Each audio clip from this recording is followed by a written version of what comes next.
Hello friends, I am C Divyanshu Sengar. आज का हमारा टॉपिक है जीएसटी की एप्लीकेबिलिटी ऑन रेंट या लीज।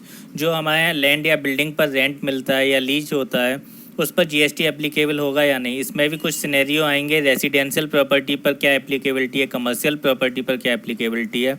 इसके अलावा हम रेंट या लीज की एप्लीकेबिलिटी प्लांट एंड मशीनरी या फिर ऑफिस इक्विपमेंट्स या इस तरह के कोई भी और अदर आइटम्स होते हैं, मूवेबल प्रॉपर्टी भी होती है, उस पर जीएसटी की एप्लीकेबिलिटी क्या है, क्या रेट एप्लीकेबल होगी, वो सारी चीज़ें इस वीडियो में कवर करेंगे।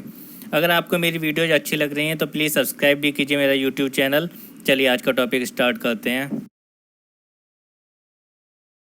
रेंट ऑन इमूवेबल प्रॉपर्टी समझने के लिए सबसे पहले सप्लाई की डेफिनेशन समझते हैं। शेड्यूल सेकंड सेक्शन 7 में है, any lease tenancy easement licence to occupy land is a supply of services. मतलब ये चारों केस अगर लैंड के लिए एप्लीकेबल होंगे तो उसे सर्विस माना जाएगा। क्या क्या केस, या तो लीज पर या टेनेंसी या इजमेंट या लाइसेंस। अगर ये कोई भी चारों कैटेगरीज हो रही हैं लैंड को ऑक्यूपाई करने के लिए तो उसे सप्लाई ऑफ सर्विसेज माना जाएगा, मतलब सप्लाई माना जाएगा, जीएसटी एप्लीकेबल होगा।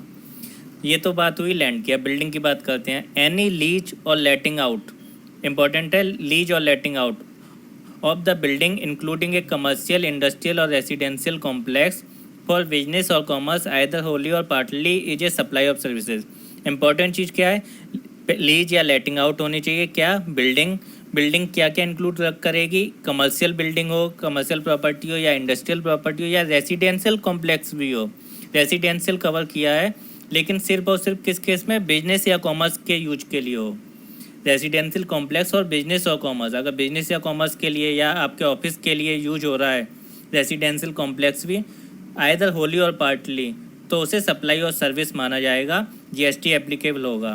तो क्या चीज़ समझी, अगर कोई भी बिल्डिंग हम यूज कर रहे हैं बिजनेस या कॉमर्स के पर्पज़ से, कोई भी बिल्डिंग हो, चाहे रेजिडेंशियल हो, कमर्शियल हो या इंडस्ट्रियल हो, तो उस पर जीएसटी एप्लीकेबल होगा। कंक्लूजन क्या हुआ, बिल्डिंग रेंटेड आउट होनी चाहिए बिजनेस या कॉमर्स के लिए तो जीएसटी एप्लीकेबल होगा। लैंडलॉर्ड के लिए एग्रीगेट टर्नओवर लिमिट एप्लीकेबल होगी 20 लाख रुपीज़ की, अदर स्टेट्स में 10 लाख रुपीज़ की, स्पेसिफाइड स्टेट में रजिस्ट्रेशन के लिए। अगर ये लिमिट क्रॉस नहीं होती तो जीएसटी एप्लीकेबल नहीं होगा, मतलब वो जीएसटी चार्ज नहीं करेगा, अनरजिस्टर्ड लैंडलॉर्ड होगा। जीएसटी एप्लीकेबल होगा आरसीएम के केस में, लेकिन लैंडलॉर्ड जीएसटी अप्लाई नहीं करेगा, जीएसटी नहीं चार्ज करेगा। एग्जाम्पल लेते हैं, इसमें एक और प्रॉब्लम है। अगर मान लीजिए कोई भी पर्सन रेंट पे भी देता है अपनी प्रॉपर्टी किसी ऑफिस कॉम्प्लेक्स को या बिजनेस या कॉमर्स के लिए, प्लस उसकी खुद का भी कोई सर्विस है या टर्नओवर है या कोई बिजनेस करता है या कोई सप्लाई देता है, तो ये दोनों टर्नओवर उसके कुमुलेट कर दिए जाएंगे, ऐड कर दिए जाएंगे एग्रीगेट टर्नओवर निकालने के लिए। एग्जाम्पल लेते हैं, एक कोई आर्किटेक्चर है जिसका कमर्शियल प्रॉपर्टी है जिससे उसने रेंट पर दे रखा है 9 लाख रुपीज़ की, और उसका खुद का प्रोफेशनल टर्नओवर है 12 लाख। तो 12 लाख टर्नओवर के बेसिस पर जीएसटी एप्लीकेबल नहीं था। अगर केवल वो रेंट लेता कमर्शियल प्रॉपर्टी का 9 लाख रुपीज़ तो जीएसटी एप्लीकेबल नहीं था, जीएसटी मतलब रजिस्ट्रेशन एप्लीकेबल नहीं था। लेकिन ये दोनों सेम पैन नंबर के बेसिस पे आएंगे, तो ये 12 + 9 लाख 21 लैक्स लिमिट क्रॉस हो गई, तो इसे रजिस्ट्रेशन कराना पड़ेगा। फिर इसे आर्किटेक्ट सर्विस पर भी जीएसटी चार्ज करना पड़ेगा एंड रेंट पर भी जीएसटी चार्ज करना पड़ेगा। ये बहुत इंपॉर्टेंट पॉइंट है। मतलब अगर आपकी कोई और भी सप्लाईज है तो वो ऐड हो जाएगी, कुमुलेटिव फिगर देखी जाएगी एग्रीगेट टर्नओवर के लिए। अगर लैंडलॉर्ड अनरजिस्टर्ड है तो एज पर सेक्शन 9(4) रजिस्टर्ड पर्सन को आरसीएम के बेसिस पर जीएसटी लगाना पड़ेगा, चार्ज करके पे करना पड़ेगा। जीएसटी रेट है 18%, इसका उसे इनपुट अवेलेबल हो जाएगा। एक और क्वेश्चन आता है कि टाइम ऑफ सप्लाई क्या होगा। जो 5000 रुपीज़ की लिमिट थी डेली बेसिस की, उसमें क्या प्रपोर्शनेटली हम रेंट को डिवाइड कर देंगे?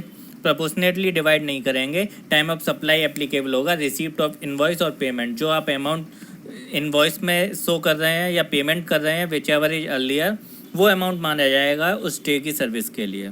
इसे प्रपोर्शनेटली नहीं कर सकते। ठीक है, आगे चलते हैं। अगर लैंडलॉर्ड एंड टेनेंट दोनों अनरजिस्टर्ड हैं तो क्या होगा? तो जीएसटी एप्लीकेबिलिटी नहीं आएगी, क्योंकि दोनों ही अनरजिस्टर्ड हैं। अनरजिस्टर्ड के केस में आरसीएम एप्लीकेबल नहीं होगा एंड लैंडलॉर्ड अनरजिस्टर्ड है तो वो जीएसटी चार्ज नहीं करेगा। सबसे इम्पोर्टेंट पॉइंट, अगर आप रेसिडेंशियल ड्वेलिंग रेंट पर दे रहे हैं और वो रेसिडेंट्स के लिए यूज हो रही है बिजनेस या कॉमर्स के लिए यूज ना होकर रेजिडेंस के लिए यूज हो रही है तो जीएसटी एप्लीकेबल नहीं होगा। मतलब जो हम अपने घरों को रेंट पर उठाते हैं जिसका पर्पज़ बिजनेस या कॉमर्स नहीं है, जो बिजनेस या कॉमर्स के लिए यूज नहीं हो रहे हैं, तो उस पर जीएसटी एप्लीकेबल नहीं होगा। मतलब जो भी आपके मकान मालिक हैं, आप रह रहे हैं सर्विस क्लास, या फिर जो भी आपको आसपास के घर दिखते हैं जो बिजनेस या कॉमर्स में यूज नहीं हो रहे, उस पर जीएसटी एप्लीकेबल नहीं होगा। केवल बिजनेस और कॉमर्स सबसे इम्पोर्टेंट कैटेगरी है। अगर उसके लिए यूज हो रहा है कोई भी प्रॉपर्टी तो उसके रेंट पर जीएसटी एप्लीकेबल होगा। अब आगे चलते हैं। ये तो हुई बात मूवेबल प्रॉपर्टी की। अब बात करते हैं प्लांट एंड मशीनरी की या मूवेबल प्रॉपर्टी की। अब बात करते हैं मूवेबल प्रॉपर्टी की। मूवेबल प्रॉपर्टी कौन सी? प्लांट एंड मशीनरी हो गए या ऑफिस इक्विपमेंट हो गए। अगर इस तरह के कोई भी प्रोडक्ट्स या आइटम्स हम लीज पर देते हैं तो उस पर वो रेट एप्लीकेबल होगा जो एक्चुअल परचेज के टाइम पे रेट एप्लीकेबल होगा। एग्जांपल लेते हैं, अगर कोई कार 1200 सीसी के अंडर में हम लेने जाते हैं तो उस पर जीएसटी रेट एप्लीकेबल है 28%। प्लस अगर पेट्रोल कार है तो 1% सेस भी लगता है, तो 29% टोटल जीएसटी लगेगा। अगर इसी कार को लीज पर लिया जाएगा तो भी सेम रेट एप्लीकेबल होगा, 28% जीएसटी प्लस 1% सेस, मतलब 29%। तो सिंपल है, अगर प्लांट एंड मशीनरी या ऑफिस इक्विपमेंट अगर लीज या रेंट पर दिए जाते हैं तो उस पर वही रेट एप्लीकेबल होगा जो परचेज के टाइम पर रेट एप्लीकेबल होना है। अगर आपको मेरी वीडियो पसंद आई हो तो प्लीज़ लाइक कीजिए, सब्सक्राइब कीजिए मेरा चैनल। एंड अगर कोई क्वेरी या कंसर्न हो तो आप कमेंट बॉक्स में मेंशन भी कर सकते हैं, लेकिन अपडेट्स के लिए सब्सक्राइब ज़रूर कीजिए। Thank you.